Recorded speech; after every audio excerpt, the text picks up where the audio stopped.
Hello, and welcome back to another episode of the medical podcast at MedSynapse. I'm your host, Dr. Harshita, and it's a true honor to have the esteemed presence of Dr. Ramya Bevoor with us today. Doctor is a highly accomplished family physician currently working at IPSC Pain and Spine Hospital, Bangalore. Dr. Ramya has over 10 years of experience and is a passionate advocate of primary health care. Dr. Ramya has earned her medical degree from JJM Medical College and further specialized in family medicine from Christian Fellowship Hospital. She also completed a fellowship in diabetes, endocrinology, diabetes and metabolism at Christian Medical College, Vellore. Doctor is a member of Academy of Family Physician in India, and Doctor brings a wealth of knowledge and expertise to enrich our discussion today. We are incredibly grateful for her presence and extend our warmest welcome to you, Dr. Ramya. So let's start the session. Doctor, how does a family physician play a role in the early detection and diagnosis of diabetes in their patients, be they adolescents, young adults, or geriatric patients? Diabetes is a very common disease. It is one of the most common non-communicable diseases all over the world, and India is the diabetic capital of the world actually. So we have the highest number of diabetes cases in our country. One of the things about diabetes is that it can be detected early, and when it is detected early and treated appropriately, it helps to prevent the onset of complications, macrovascular and microvascular complications. So coming to how as a family physician we can help in detecting and diagnosing diabetes early, I think it is mainly through blood investigation. So patients who come to us could be for any reason, we have to screen and check when they have got their sugars checked previously. If it is more than a year ago, then it is always good to offer a blood test for them to get at least a fasting blood sugar and a HbA1c done, because that helps us to detect at an early stage, in the pre-diabetic stage itself. The importance of this is because when we are careful in a pre-diabetic stage, we can delay the onset of diabetes, as well as we can delay the onset of complications that can happen because of it.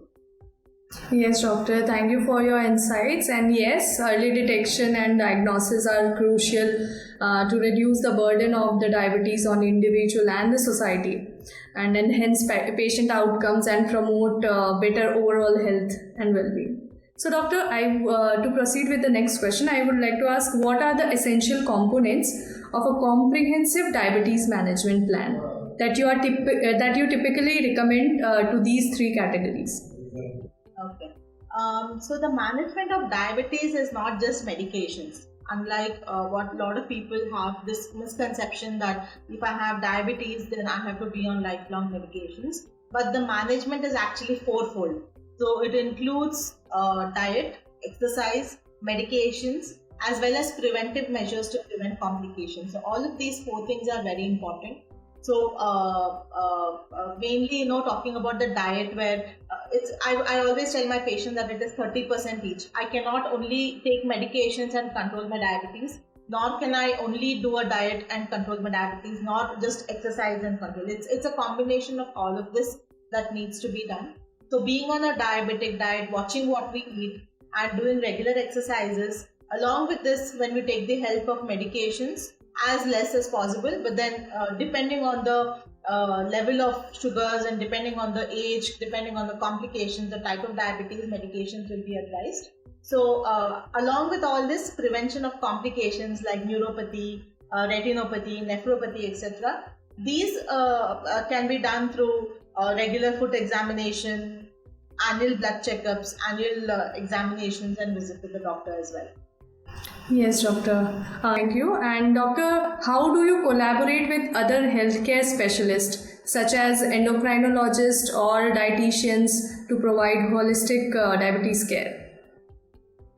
Management of diabetes, again, because it's such a complex disease, it has so many components to it.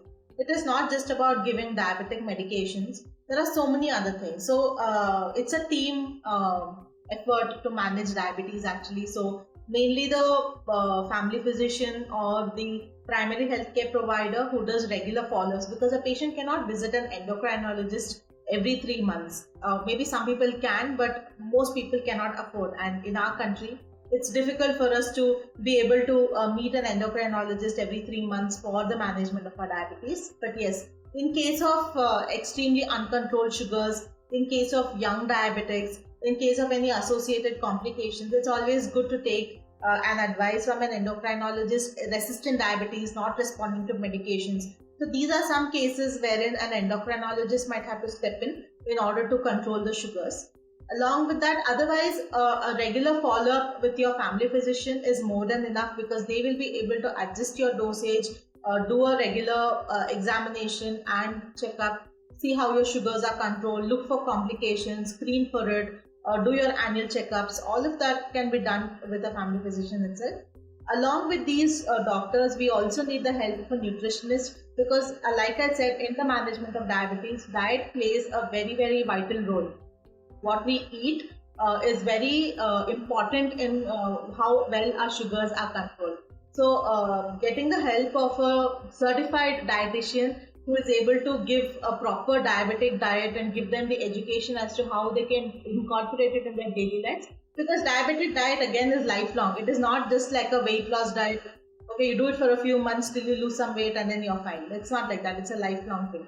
So dietitian is somebody who's important. Physiotherapist is important because they can help the patient in getting an exercise regime or helping them in doing their regular exercises, keeping in mind their diabetic status, as well as maybe a foot care specialist as well. They might have to get some proper footwear. This diabetic footwear might have to be given. So that orthotist is required. Ophthalmologist to do your regular eye checkups. So all of these are important in a comprehensive management, and we have to collaborate with all of these people to have a good diabetes management. Yes, thank you, doctor, for emphasizing how collaboration with other healthcare specialists provides holistic diabetes care. Now, moving ahead, what ways do you educate and empower patients with diabetes to self-manage their condition effectively? Like I said, diabetes, once again reiterating it, it is a complex disease. So there is many modalities in the treatment. It's not just a one-pronged approach. So it is important for us to educate the patients to be able to manage it, self-manage it as well, because it's a lifelong illness. There is something called as a reversal of diabetes, wherein a patient who's had a high HbA1c of let's say 9 or 10 with lifestyle modifications and the help of medications have been able to reverse their diabetes in the sense they have been able to bring down their HbA1c from 9 or 10 to even 5 and then be off medications as well. But having said that, it does not mean that if the patient then stops their lifestyle modifications that they have been doing, they will not get the diabetes again, because diabetes is mainly because of an insulin resistance that is there in the body. So if we are not taking care, then it comes back. So it's a lifelong care that needs to be taken. So education for the patient is very important. So what I do is take time in counseling the patient, especially at the time of diagnosis, especially the young. I mean, they all have their challenges. Younger ones have a different challenge. The elders have a different challenge. So the younger ones are so shocked, how did I get diabetes at such a young age? I'm just 25, I'm just 30, 35. But then nowadays we are seeing a lot of people, getting diabetes at such a young age because of our lifestyle, our eating habits, our sedentary work and all of those things. So first of all, counseling them to be able to accept the diagnosis, remove any fears that they have in their mind. What will happen to me now? Is my life over? These are some questions that patients come with.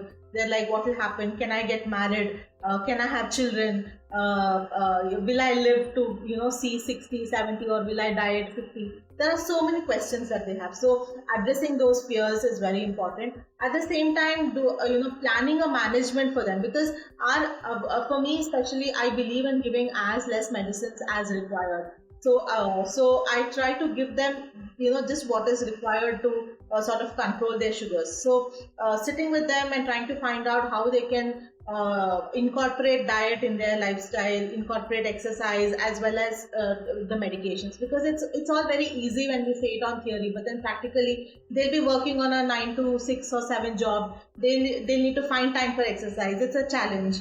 We tell them to have diabetic diet. They will have like 4 or 5 different people at home with different requirements. How do they cook for each of them? So those are challenges. So incorporating those things, as at the same time giving them medications which are affordable, which are sustainable is important. So we do all of these things. Another thing is having a diabetes educator in your clinic always helps, because they can take up half the role of educating the patients and counseling them, because this is something that needs multiple sessions wherein we need to incorporate this into their mind that they can manage diabetes, and it is not a something to be scared of. It is something that patients, many old patients are better than new doctors. Actually, they know very well how to adjust their dosage. What do I eat to bring up my sugars? What do I eat to bring down my sugars? Patients know that very well.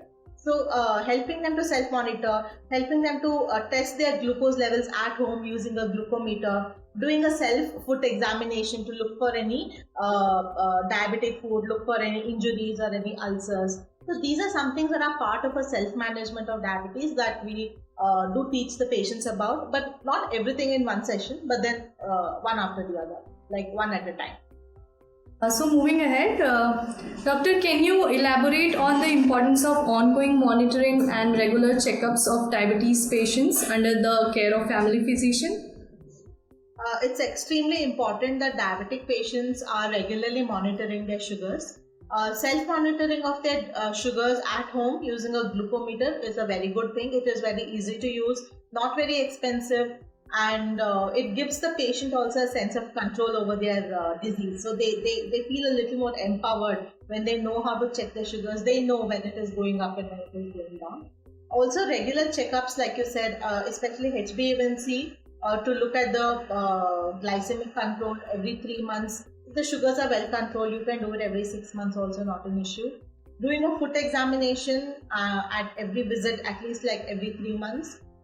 We also need to do yearly checkups, like look at we have to do a retinal checkup every year to look for any retinopathy changes, because that is a complication. And then doing a urine test to look for, there is a test called as microalbumin creatinine ratio, which detects any sort of kidney damage in very early stages. So that test needs to be done for every person with diabetes at least once a year. Also checking their heart health as well, doing an ECG, and as they become over 50 years old, doing an echo every year, doing a TMT regularly, if needed an ultrasound. So all of these are part of the regular checkups that we need to do for a patient who has diabetes. Yes, doctor. Indeed, these regular checkups and monitoring are crucial for those living with the chronic conditions for better health outcomes and improved quality of life. So, doctor, I would proceed with my next question. What challenges do you often encounter in managing diabetes? Like, how do you address these challenges? One of the biggest challenge that I face when I come across patients with diabetes is their acceptance of the disease itself. Many patients have this fear that if I start a medication for diabetes, then I have to take it lifelong. 90% of my patients have that question. They're like, oh no doctor, I don't want to start medicine, because if I start medicine, then I will have to take it on in my whole life. And they are so scared of the medication rather than being scared of the disease itself. Somehow they have in their mind that these medications are bad, they will cause a kidney damage, they will cause liver damage. But what is important is that diabetes also can cause kidney damage. Diabetes also can damage your other organs. It can result in so many complications actually. So that is one of the main challenges in making them understand that it is not about the medications, but then it is about controlling the disease with or without, by hook or crook we say, right? So either you work on your lifestyle, or you have to take the help of medication. So that is one of the challenges, and normally I don't force a patient into starting medication unless their sugars are very high and they are at an immediate risk of developing a complication. I don't usually force them. I give them some time. I tell them you take 2 months of time. If their HbA1c is around 8 or 8.59, I tell them if they are willing, some of them are willing to start medication. I start medication for them. At the same time, start them on diet and exercise, and tell them that once their sugars are under control, we will bring down the medication dosage. Sometimes they don't want to start medication, so I give them time. I tell them, you monitor your sugars at home for a month or two and see how it is. Work on your lifestyle. If that is not working, then come back to me and then we will start medication. So many times, most of the times when they come back, they are ready to start medications if they haven't been able to control their sugars on their own. That is one of the challenges. The other challenge is working on the diabetic diet. Like I said, it's easier said than done. The staple diet in India is rice and chapati. So these are two foods which are very, very high, in sugars. So when we tell them don't eat rice, don't eat chapati, they're like, then what do I eat? Not everybody will eat ragi mudde, or not everybody eats millets. Millets is something that is a huge boon actually for diabetics. It really helps in bringing down the sugars. But then it is expensive, and people don't like the taste of it. They don't know how to cook it properly, so they don't want to go for millets. So also explaining to them that making them understand how to take care of the diet is a challenge. Also, I think telling them that they need to increase their vegetable intake. So all of those things is another challenge that I do face. But then over time, when we take time to explain and make it incorporated into their lifestyle, it makes it easier and they accept it. Thank you, doctor, for discussing these challenges and approaches to managing these challenges. Now, how do you support diabetes patients in adopting healthy lifestyle changes, including diet and exercise modifications? So, like I said, diabetic diet is one of the important things. I don't usually give them a diet chart which will say 8 o'clock you eat this, 10 o'clock you eat this. I don't usually do that. But patients who do require something like that, I refer them to a dietitian who will be able to give them a detailed diet plan in that. But what I tell them is, basically basic things like cutting down on sugars, cutting down on too much of oily and processed food, outside food, eating home cooked food as much as possible. I tell them, even if you feel like eating something like that's junk, make it at home and eat. Most of the time, because we can't really make that junk at home, we end up not eating it. But then even if they do have the interest and they make it at home and eat, it is still healthier than eating the same thing from a hotel or from outside. Also, I tell them to incorporate into their whatever their cuisine is. I cannot tell a North Indian to start eating ragi balls. They might have never seen it in their life. At the same time, I can't tell so like that. I can't tell a South Indian to eat some North Indian vegetable which they might have never even tasted ever in their life. So those are challenges. So in their local this thing, we will have to help them out with the diet. So normally I tell them that in their plate, to make those portion controls, wherein they'll have to increase the amount of vegetables that they have a serving of dal or sprouts, and eat a little bit of rice. And I tell them whatever chapati you're eating, you reduce it into half. Like if you're used to eating 3 chapatis, cut it down to 1.5. If you're eating like 2 spoons of rice, cut it down to 1 spoon. So these are some things that I tell them, and it makes it easier for them to accept it and start following it. Also, exercise is another thing that is very important. I think we haven't discussed about that till now. So 30 to 45 minutes of moderate exercise, at least 5 days a week is what is recommended. So I tell my patients to do whatever exercise they are comfortable doing, whatever they like to do. Sometimes just running on a treadmill or looking at YouTube and doing something might be a little boring, and they might not want to sustain it. So asking them to do exercises that they enjoy doing, something like dance, swimming, playing a badminton or football. So these are some games and some forms of activity that patients are more than happy to take up, and something that is more sustainable as well because they enjoy doing it. But whatever said and done, something that they're able to sustain. So 30 to 45 minutes, if they're elderly people, then just walking or even maybe slight jogging is fine. But depending on their health condition and their age, I advise the exercise part of it as well. And it's a process. I mean, in the sense, it's not something that we can teach in one session. It is an ongoing process. So it takes time, and we need to regularly monitor, see how well they are doing, appreciate them for whatever they are already doing, and then encourage them to do more. Yeah, thank you, doctor. And doctor, would you like to share any special case of a patient? I think there was one patient of mine who had come to me, I think, a year ago. He's an IT professional and somebody with very high sugars. So he was in denial. He was like, no, it's like this only. I'm like this only. I'm fine. I'm okay. I don't want to take any medicines. I'll be fine and all that. So he was in denial about his disease, and he was in denial about the complications, and he was just not willing to do any lifestyle changes as well. And he was he's an IT guy. He's like, I don't have the time. I'm busy. I'm working the whole day. When do you want? So I took it up with him one thing at a time. So I first gave. He was a young guy. He was around 40 years old. So not very old, and his sugars were like around HbA1c was around 8.5. So I told him to take some time. I told him you take 2 months of time, work on your lifestyle. I also actually had to sit and explain to him all the complications that could happen if he did not control his sugars. Not just with medication, but in any form, like either with medication or with diet or with whatever it is. But the idea is to control the sugars. So what will happen if he does not control the sugars is something that I had to sit down and explain to him. And once I did that, he understood the seriousness of the illness and what he needs to do. So he asked me for time. He said, doctor, give me some time. Let me work on my lifestyle. If it does not work, then I will definitely come back and you can start my medications. So I sent him to our nutritionist and a physiotherapist who helped him out with a diet plan, and he taught him some exercises and helped him to do that as well.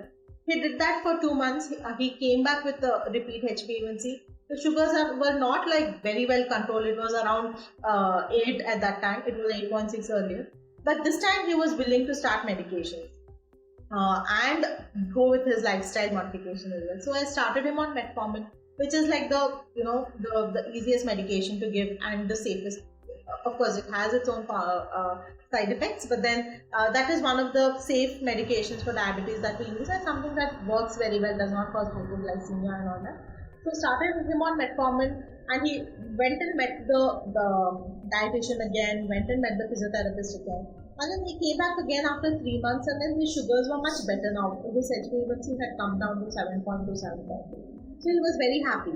And I did not really tell him that no, now we need to increase your dose further. I told him to continue with the same dose, but then continue with the lifestyle modification. At that time, I told him that we need to screen for complications. So we need to do his urine test, his kidney screen, his heart screen, abdomen screen, all of that. He was willing to get all of those things done, and I told him that it's just going to be once a year, and he was willing to spend that money for it as well. And he got all those tests done, and he's been doing that like regularly. He comes once in 3 months, gets his sugars and comes, and it's a process. So I think it's a good example of a patient who has done well with all of these integrated practices. He didn't really have to go to a specialist or a super specialist, but I was able to manage him at a family medicine clinic, which I think we can. I mean, diabetes is, like I said, India has the highest number of diabetes patients in the world. We cannot find super specialists to manage diabetes for every one of them. So, a family physician is the best person that they can go to, who can help them out and journey with them through the process as well. Yes, thank you, doctor, for sharing your experience. And now that we have arrived towards the end of this session, we want to extend our sincere gratitude and for your time and invaluable insights you have shared with us today. Thank you, Dr. Ramya. So we hope you found this discussion informative and insightful. To stay updated with the latest advancements and experts' knowledge, stay connected with MedSynapse. A big thank you for tuning in. I'll see you soon again. Bye-bye.